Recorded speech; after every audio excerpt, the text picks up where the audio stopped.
Hello, everybody, and good evening, and thank you very much for clicking on this very special episode. As I mentioned before on the previous one before this, we want to do something very special and very unique to the channel. We would like to celebrate Halloween as it's approaching next Friday, I believe. So, in the meantime, these bonus episodes that I will be re releasing today, hopefully, I upload this tomorrow, and then there'll be another one a little bit later on this week. We'll incorporate some stories that are originals, I think are pretty cool. And in celebration of Halloween, this is for you actually out there on the road, enjoying this, listening to the podcast. So, before I go into any other rants or any other tangents, let's get down to business. Sit back, relax, turn up the volume, put on your headphones, and just enjoy the story. The story is called The Road That Wouldn't End. You don't notice how loud the white line is until you're the only thing left making noise. The rental's tires sing against the paint. Hiss, hiss, hiss, like the sound a match makes right before it finds wood. On the map, County Road 19 is a straight vein between Black Desert and a darker mountain. On the shoulder, the sagebrush is the color of old bones. The last town, if you can call a diner, a gas pump, and a dog sleeping under a Coke sign a town, spat you out an hour ago. The next town is 60 miles away. And according to the big screen or the big green sign that keeps showing up like a screensaver, no one turned off, no services for 60 miles. Your cell has been at one bar since dusk, then flickers to SOS only, then admits it doesn't know where you are. The rental's dashboard glows a warm, lying orange. The fuel gauge leans on a promise it won't keep. The radio died to static 15 minutes back, a polite way of saying there's nothing here for you to hear. That's when the first phone rings. Now your phone. The roads. You pass one of those emergency call boxes, old Caltrans blue, a faded white headset icon the size of a playing card. And as you draw even, the metal column shivers and a bell rings inside it. Not a digital tone, a bell. Round and bright, the exact color of a school day ending. You flinch, then laugh at yourself. They even still work? You ask the empty car. The sound clings to you for a while, like something stepped on a hem of your jacket, and you haven't felt it yet. 5 miles down, 10 maybe, another blue box hums out of the dark. You didn't see it until it was there. This one's door hangs open, its little keyhole mouth yawning at the sage as you pass. The bell rings again. It rings your ringtone. You don't laugh at that. You do what people do when they don't want to change their minds. You set rules you can keep. No stopping. Keep the white line under the driver's eye. If you look at the gauge, you're allowed to look at the stars next to balance the panic, because you're freaking out. If the call boxes ring your song again, you turn the radio up to static and let the static be the company. You glance down and you look at your phone, and again, you still have no reception. What the hell is going on? The third box doesn't ring. It talks. You don't hear it so much as feel the cadence of your name. Hey, it says your voice, your exact impatience folded in. Hey. Your foot slips, the rental drifts into the rumble strip, and the car shudders. Bots dot strumming the undercarriage like knuckles. The sound gives your breath place to land. You pull the wheel back, gentle, so you don't yo-yo into the other lane and pretend there's another lane to worry about. Then there are headlights.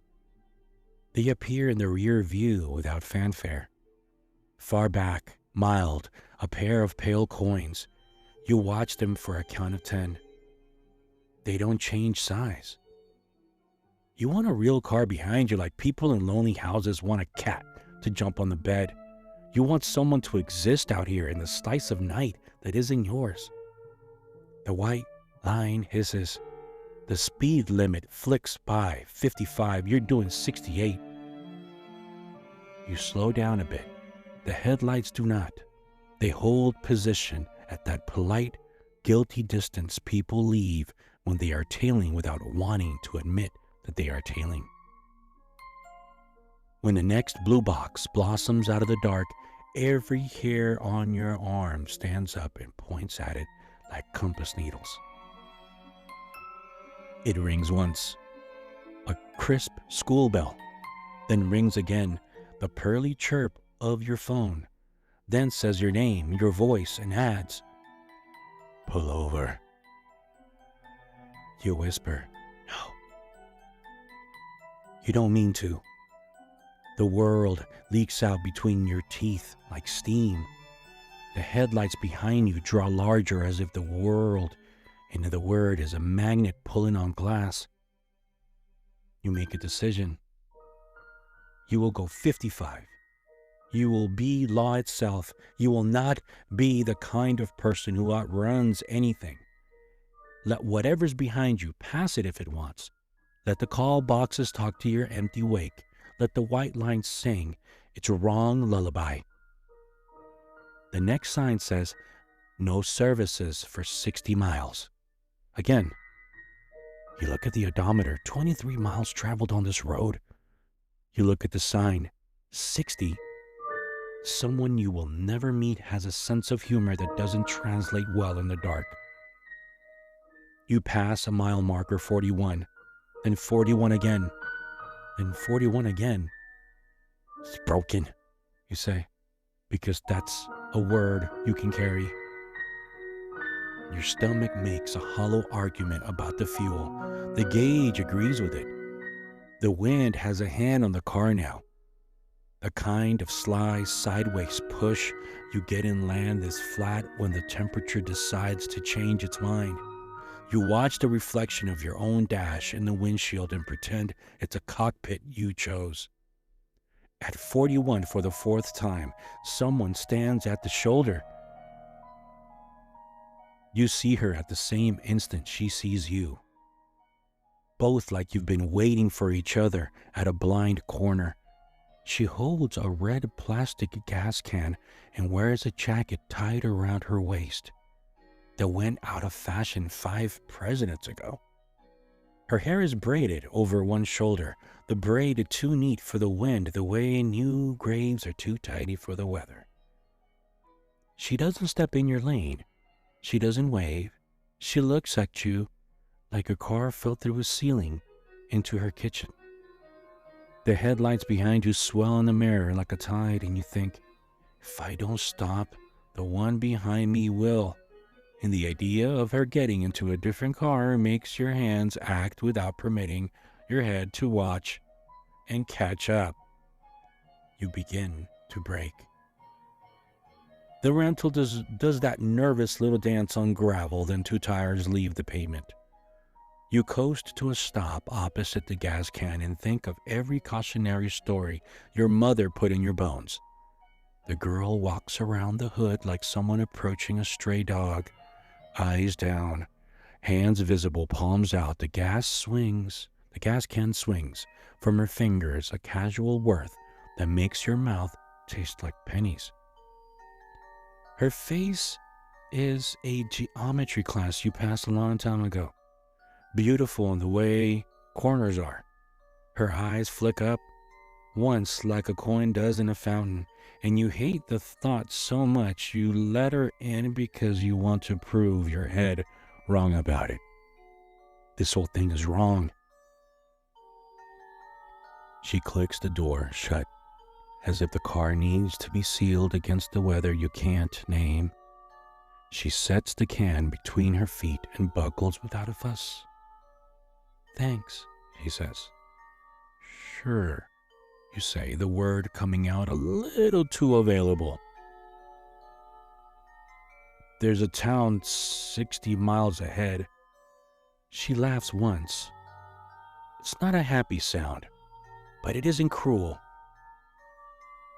"Not from here." You realize she hasn't looked back at the headlights. You fire up the courage. You aim your eyes at the mirror. The road behind is an honest night with stars left on. No car, no coins of light. You check your blind spot. The spot is so blind it might be a story you just made up. What's your name?" you ask, and immediately you wish you'd said something else less friendly, more structural, like, "Are you hurt? What happened?" Or, "Do you live at a mile 41? She watches the emergency call box slide by outside. The bell mouths, "Hey." "Hannah," she says without watching you say Hannah in your head to see if it fits. "I'm..." You don't have to give it," she says. "You don't keep them here."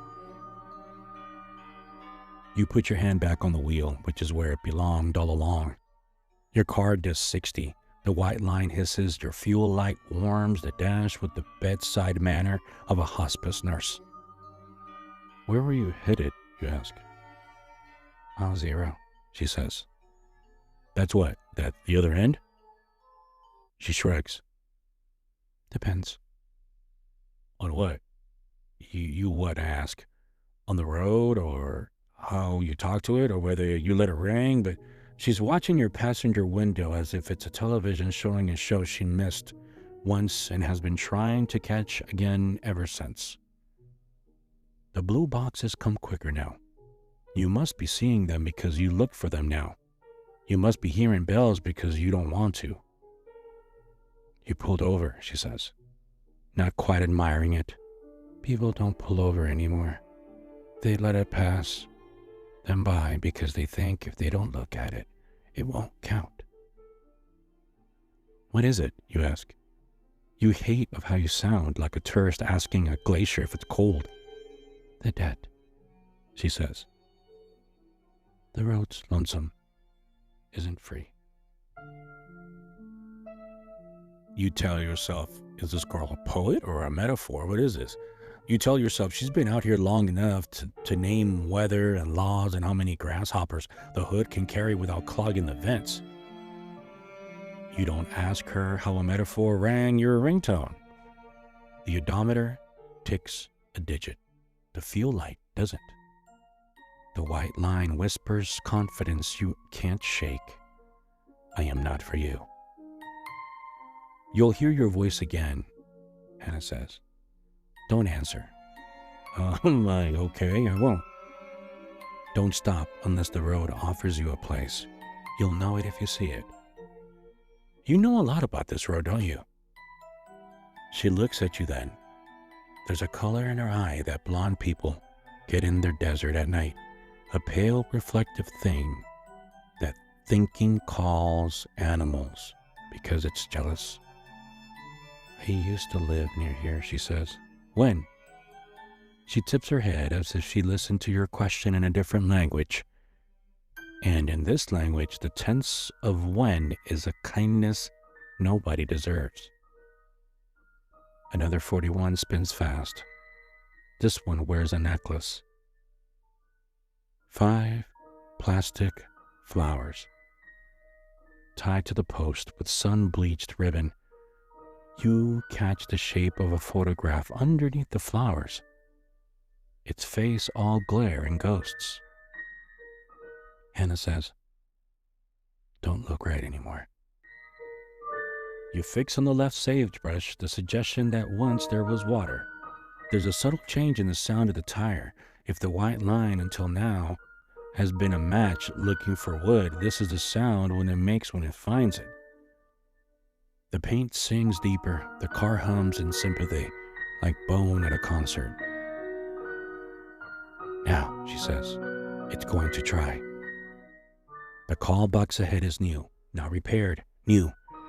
Square corners, paint unbleached, reflective tape, a loud electric fish. Click when the headlights catch it. As you pass, the door slaps shut like it was held open by a hand that wasn't ready to be admitted. The bell rings, then your ringtone, then your name. Then your voice says, as if it's asking for a favor, this should be easy. Pull over, we need help. We? You say? You already gave away something by using the plural right back. Don't, Hannah says, the word rapping with urgency until it sounds like a small animal trying not to be noticed. It's us from last time. Or the next time. Or from right now, if you stop. The bell keeps up an angry little squeal at your kneecap. Your hand is sweating on the wheel hard enough to make a thumbprint in plastic. The fuel light takes a breath for you and holds it. Well, right now, you say. Then you coast, she says. Then you walk. But you don't stop here unless it offers. It's greedy when it's lonely. It's always lonely. How far to zero? She smiles without enjoying anything about it. Further than it is when you're not counting. You don't always know when you're crying while driving. There's wind noise, there's road grit, there's the way your mouth works when you make deals inside, but you know it now. Your face is a place water goes.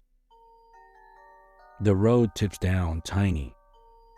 But in Bones, old tiny things are enormous. The wind changes scent, not sage, not dust, something damp like a culvert that never quite believes in rain. The white line lowers its voice and hums. The speed limit signs 55 in front that looks fresher. Your phone breathes one bar in and then out like a fish bucket. Now it'll offer, Hannah says. Calm again. 3 orange barrels glow out of the dark in your high beams, shoulder closed. The black letters tells you. But there's gravels run out beyond then. A wide curve, greasy with wire tracks like fingerprints. You didn't see it coming, and yet you've always known it's going to be there. Has it always been there? Here, she says, no, stop. You brake, and the car noises into gravel. The hiss turns to a crackle. The blue of a brand new call box shines to the far side. The bell does not ring.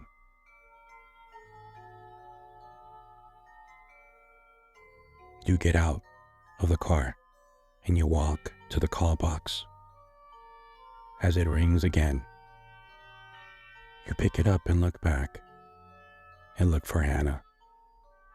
And she's not there. Then you look back again.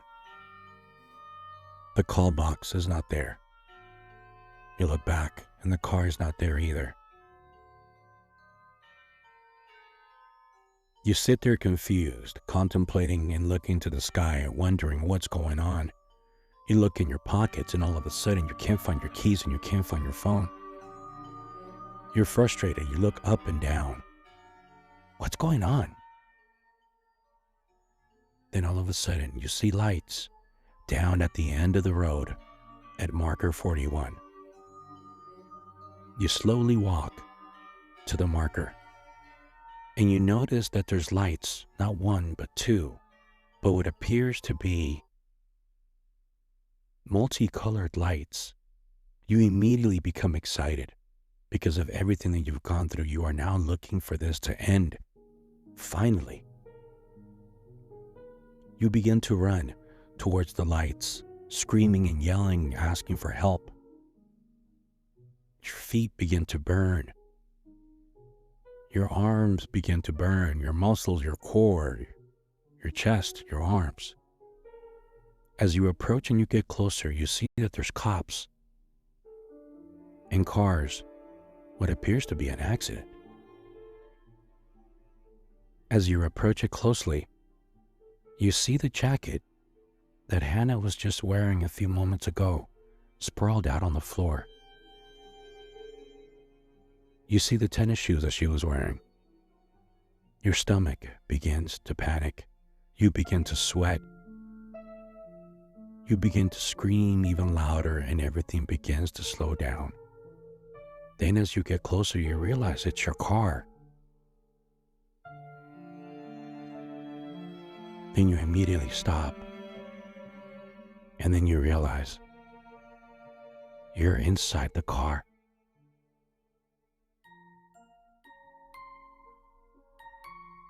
And Hannah is outside the car. Then it all makes sense. You're never going to leave this road. You're never going to make it to mile zero. Because you never made it in the first place.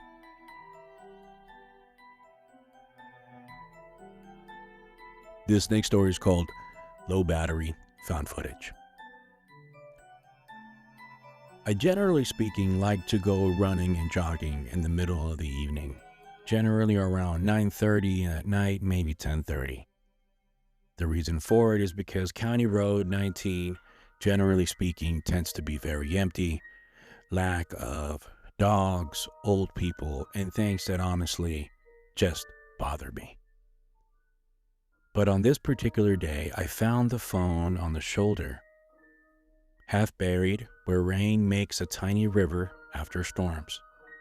No phone case. The back was spider-webbed with cracks, camera glass starred like a bullet hole. When I picked it up, grit squealed against my palm and the screen woke with a wet blue ink. Stupid phone was actually alive. 1%. The kind of red silver that feels like a dare. No lock screen. Just a wallpaper of sky and power lines and one of those birds that look like commas when you catch them sideways. Above the bird, emergency calls only. Below it, a single notification banner, stuck like a thorn. Gallery, 132 new items. Auto upload, failed, no network. I told myself I'd charge it at home and figure out whose it was. In my pocket, it felt heavier than a phone should, like it held a worry that had learned to live in plastic. I wonder what the hell is inside this phone. The charger I dug out of my junk drawer was the wrong kind, of course, but the dying phone didn't care. The plug slid home like an apology and the screen filled the room with a tired light. It ticked up to 2%. Ooh, I said to myself, I wonder what's inside. It let me in. However, something was very weird and very particular about this cell phone, which was not the norm, and that was a major red flag. There was no apps. I recognized by name only icons wearing lowercase letters with badges. Notes, clock, camera, maps. The gallery was not folders, not vacations and pets and 1,000 meals with half-lit friends. It was videos. Thumbnails, all black, everyone stamped with a little white duration tag that read 10 seconds. Exactly 10 seconds. All 132 of them. The first clip opened to a ceiling I could honestly smell. Old paint, old heat, a hairline crack that ran like a river from fan to wall. The camera, however, was on the floor, tipped up, and a pair of shoes walked into frame, and the person wearing them crouched. And for a moment, a brief moment, I thought I would see a face. Instead, a hand reached towards the lens. The kind of hand tired people have, knuckles chapped by cheap soap, and pressed record off. When I scrubbed my thumb, the progress bar didn't move slowly, it jumped. 10 seconds, done. The next thumbnail highlighted itself as if the phone had already guessed what I'd do. Clip number 2 showed the same room from a different angle. Dust motes did their lazy Starfield thing in a shaft of window light. No people. A faint sound under the hum of a refrigerator 2 rooms away. Someone whispering the way you whisper when you don't want your house to know you're awake. A little bit weird. But I kept on playing. I was committed at this point. Clip number 3 was of a hallway. The kind of hallway old houses have. Too narrow, too long, the baseboards chewed up by a vacuum cleaner with history. The camera moved as if it was held at chest height. The last frame caught a door at the end that wasn't quite closed. The sound in this one was breath, and something else behind the breath. A metronome. A tick that you could only notice when it stops.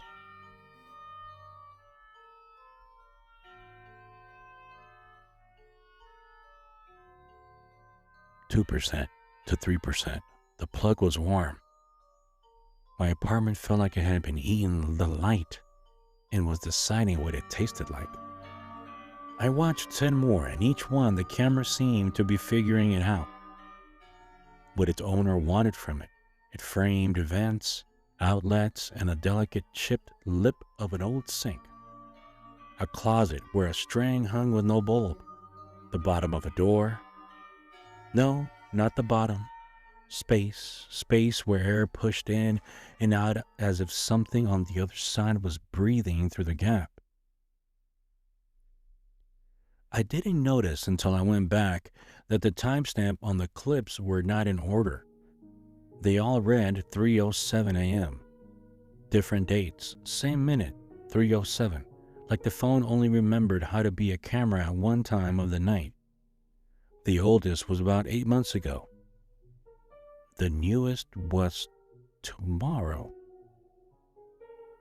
I scrolled to the end of the clip on 32. 3:07 a.m. tomorrow. I didn't open it. I opened clip 11 because it was exactly like clip 10, and that meant maybe I could guess the shape of the story between them. Clip 11, the camera was on a table. A hand sets a ceramic bowl down in front of it, keys in the bowl, a little bell beside the bowl, the kind you ring at a hotel desk when you're trying to be polite about impatience. The hands ring it, soft. Once at the sound, the door, the hallway moves in a fraction of an inch like a person trying not to wake themselves. I took my keys out of my own bowl by the fridge and put them in my pocket. It felt childish. It felt necessary. When a phone shows you a house you don't know, you don't expect evidence of why it's yours now. A driver's license on the counter, a reflection in a microwave, a cat who stares at you through your own screen like you've interrupted a ritual. These clips had none of that. They had the patience of a machine made to remember a very specific thing. It was freaking me the fuck out. Clip number 19, the camera facing down at a spiral of dust on the floor, whispering, too soft to distinguish words, then a whisper inside the whisper as if dust was trying out a voice. Clip 20, someone asleep on a couch. Half out of frame, a knee, a hand, a wave of breath lifting a blanket exactly once. I didn't mean to play them all. I meant to stop after 10 or 20, or whichever one made sense before they stopped making sense. I played until the counter in the corner of my room said 3:01, and the phone's battery insisted it was 4%, and the light outside my window switched from street to almost sky, and my eyes stung like I'd been staring at someone else's privacy way too long.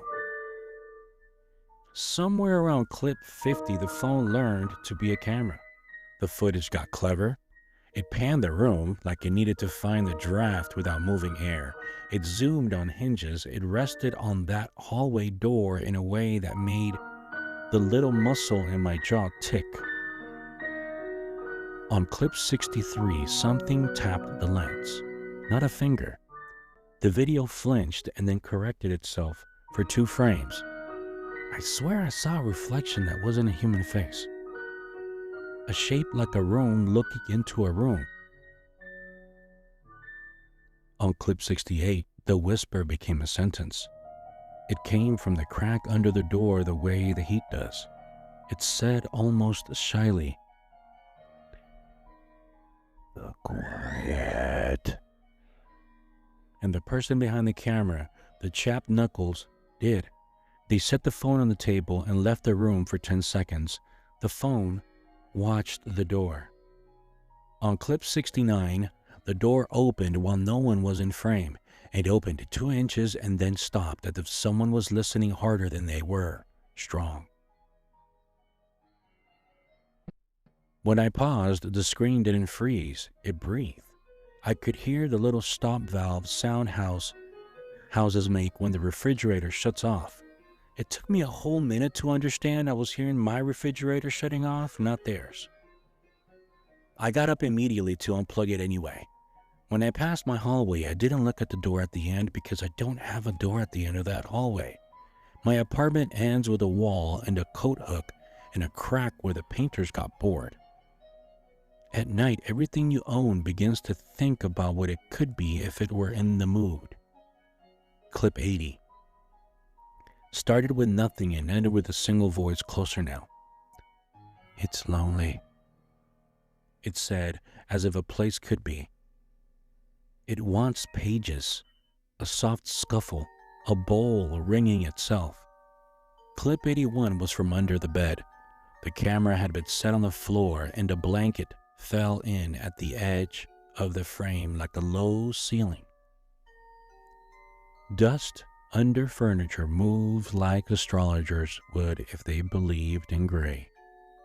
The phone stared into the long dark under the box spring for 10 seconds, and the only motion was at the far end, where something matte and curved turned once, as if listening with its whole round.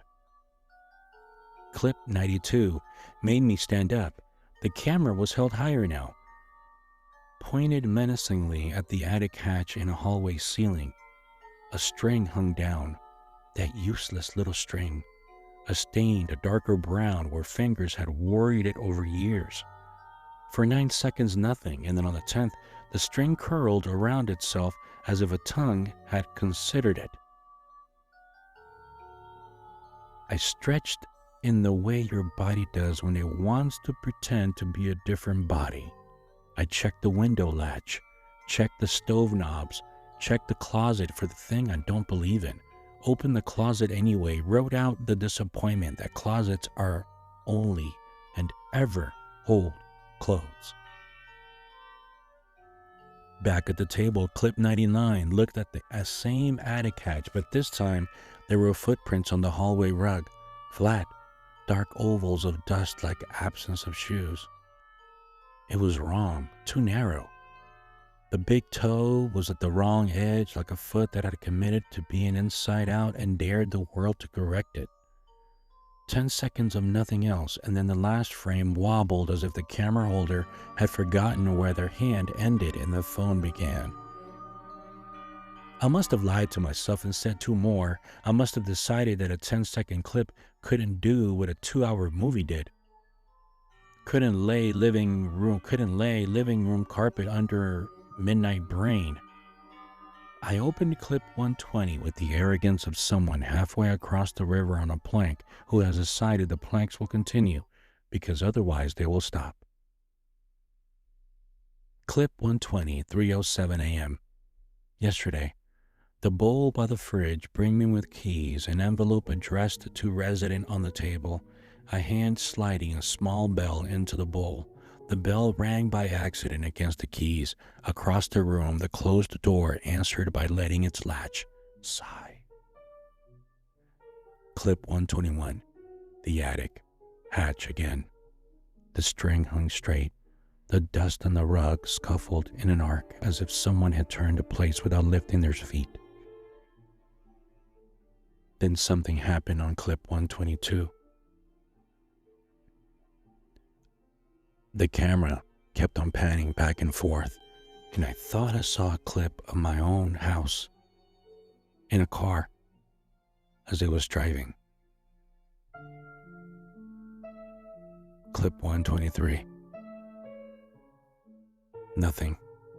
Just the sound of somebody breathing heavily. What the fuck is going on? By now, I'm looking at this phone and looking outside my window, not knowing what is happening. I tapped clip 132 and the phone buzzed again. This time I heard somebody outside my front door. Like if somebody was pacing back and forth, walking back and forth. I immediately went to the door, looked inside the peephole and didn't see anything. Then the lights immediately went off. I put away the phone and immediately threw it, as far as I could, against the room wall. What the hell was going on? I felt goosebumps. I felt like there was somebody outside of my door, but I couldn't see anything through the peephole. Then all of a sudden, the door begins to knock.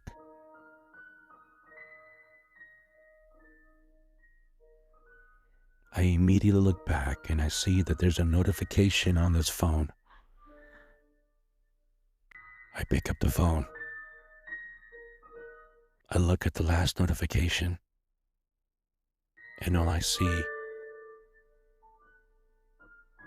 is a picture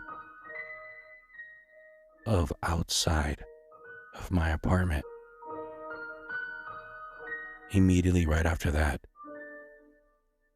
the door knocks.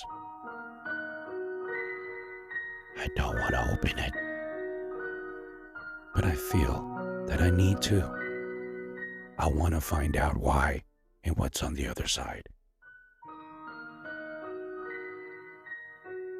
I'm going to open this door.